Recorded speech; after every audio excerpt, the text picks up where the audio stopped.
আসসালামু আলাইকুম lovely viewers, আজকে ঢাকায় এসে এই ব্যস্ততম নগরীর যখন পুরো চিত্র আমি লক্ষ্য করছি, তখন আমার কাছে মনে হচ্ছে এই ব্যস্ততম শহরের মানুষগুলি যেন কেমন ব্যস্ত হয়ে পড়ছে, কেমন কঠিন মানসিকতা নিয়ে বড় হচ্ছে। আমি আশ্চর্য হয়ে যাই, মানুষ আগুন লেগে আগুনে পুড়ে যাচ্ছে।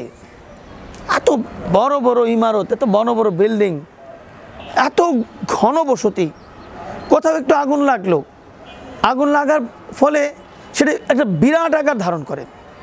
সে আগুন লেগে মানুষ মারা যাচ্ছে, মানুষ বাঁচার তাগিদে উপর থেকে লাফিয়ে পড়ছে, মানুষ বাঁচার চেষ্টা করছে।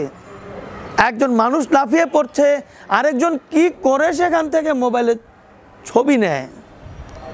সে তাকে পানির জন্য এগিয়ে যাবে, সে তাকে সহযোগিতার জন্য এগিয়ে যাবে না, সে সেখান থেকে বিনোদন নেওয়ার চেষ্টা করছে। একটা মানুষ লাফিয়ে পড়ছে, তার লাইভ ছবি নিচ্ছে।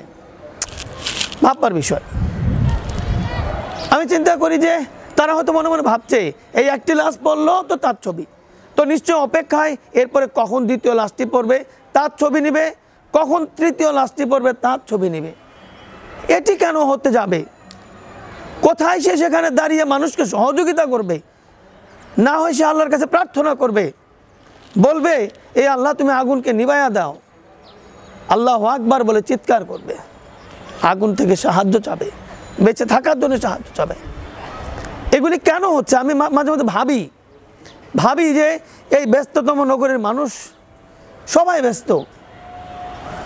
ছেলেমেয়েরা সকালে ঘুম থেকে উঠে স্কুলে যায়, প্রচুর পড়াশোনা করে, তারা স্কুলে পড়াশোনা, প্রাইভেটে পড়াশোনা, কোচিং ক্লাস, রাতের বেলা বাবা মার কাছে পড়া দিতে হয়, শুধু পড়া আর পড়া। এই মানুষগুলি যখন বড় হচ্ছে তখন তারাই এই সমস্ত বিনোদন খুঁজছে, তারা মৃত মানুষ থেকে তারা আনন্দ নিচ্ছে, একজন মরছে আর একজন ছবি উঠাচ্ছে। এই হচ্ছে বাস্তবতা।